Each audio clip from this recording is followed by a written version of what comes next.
Hey everyone, my name is Marco, and this is Exploration Gaming. I'm glad you're checking out this video because it's a special one. I'm not really known for my amazing builds. I'm more well known for my gentle Bob Ross vibe. But I've been working hard to bring you the content you love, and in my humble opinion, this is the best Mag-Sorc in ESO right now. The devs gave us Update 35 in all its terrible splendor, and with new content like Lost Depths, playing can be a struggle for some players.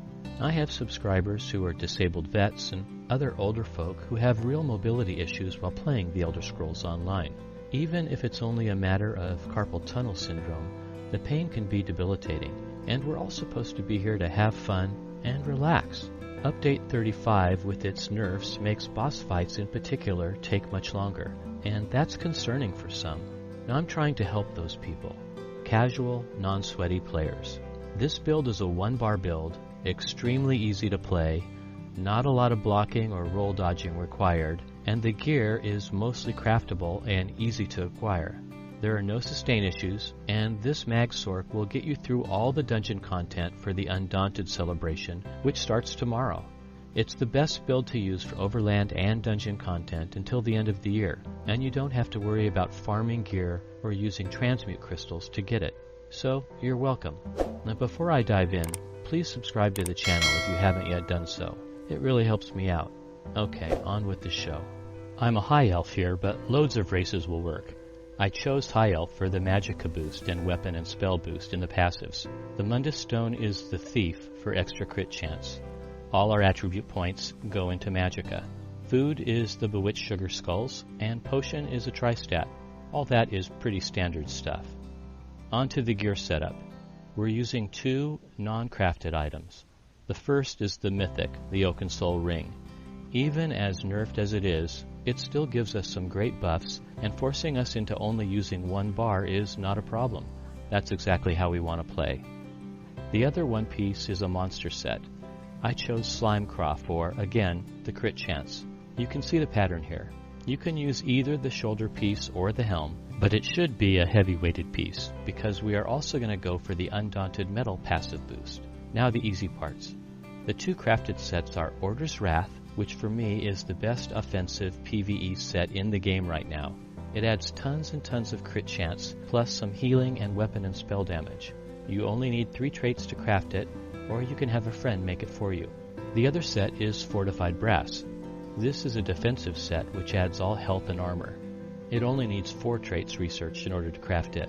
Here's the great thing. Both sets come in light, medium, or heavy, so mix and match in any way you want depending on your monster set piece weight.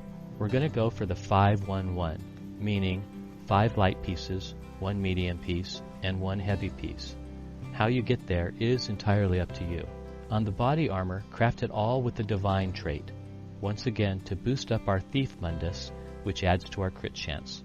Your Destruction Staff should be a Lightning Staff with the Precise trait, and the enchant should be Shock damage. Your jewelry can either be Infused or Bloodthirsty. Oaken Soul comes with the Infused trait built in, so that works just fine. For the enchants, if you have access to prismatic enchants, they are great on jewelry pieces. Otherwise, put on spell damage. Armor enchants should all be Magicka. The weapon enchant, as I said before, is Shock damage. Are you with me so far? Good. Let's quickly hit the champion points because they really help with our sustain and other features. In the Warfare constellation, the slotted stars are Reaving Blows, which heals us as we do damage, Master at Arms, which increases damage to all our most important fights, Wrathful Strikes, which adds weapon and spell damage to every single attack, and Fighting Finesse for crit damage and crit healing. In the Fitness constellation, we slot Boundless Vitality for health, Fortified for more armor, Rejuvenation for resource recovery, and Siphoning Spells, which is very important as it gives us Magicka for every kill, even a lowly mud crab. The Craft constellation has tons of leeway. Pick whatever works for your playstyle. I'm a true crafting nerd, so I use Homemaker, Master Gatherer, Plentiful Harvest, and Treasure Hunter. Most people use Steed's Blessing for extra speed and Rationer, which adds time to your food buff. Okay, Now the all-important skills. It's pretty straightforward. Crystal Frags is our spammable. Be sure to hit it when it procs too. Elemental Drain to debuff the bosses. Unstable Wall of Storms, which is an area of effect with a nice explosion at the end. The Twilight Matriarch, our pet, and very important, our little healer. We hit this for a burst heal, either for us or for our companion, and this is how I keep Ember alive until the end of these boss fights. She will thank you. The last spot is a flex spot. I've been experimenting with lots of different abilities. I like Endless Fury though. If an enemy dies right after we cast this, we get another huge Magicka restore, and I love that. The ultimate is the Storm Atronach, because he's strong, he lasts a good long time, and you don't need to aim him. He'll fight whatever you're fighting, even if it moves around. That makes this an ultimate that never gets wasted. Passives are important. Be sure to unlock all your racial passives, all your destruction staff passives, all your skill line passives, then, if you're able, all your light armor passives, all but one of the medium passives, and all the heavy passives. After that, it's up to you. I made this build with Ember in mind as our companion. She is by far the best one to use. I keep her as a staff-wielding DPS mage, but she can also be used as a bow build. I'll have a future video just on Ember, but let me say a quick word about companions. You shouldn't try to make them tank too much, not even Bastion, who is supposedly a tank. Here's why. You know what you call a tank that can't block or dodge roll? A dead tank. Trust me on this. Ember as a ranged DPS mage works perfectly, but keep your finger near the Twilight Matriarch to heal her. I hope this build was helpful. Please let me know how you like it and if it's working for you in the comment section. I'll be using this a bunch in the next few months, and it was my pleasure to create this for you folks. I have a guild on the NAPC server if you want to join. It's called Exploration Gamers.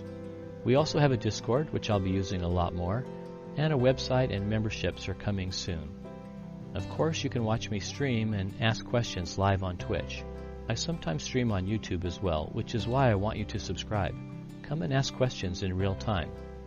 ESO is still a great game, even if there are occasionally challenges and hurdles that we must all overcome.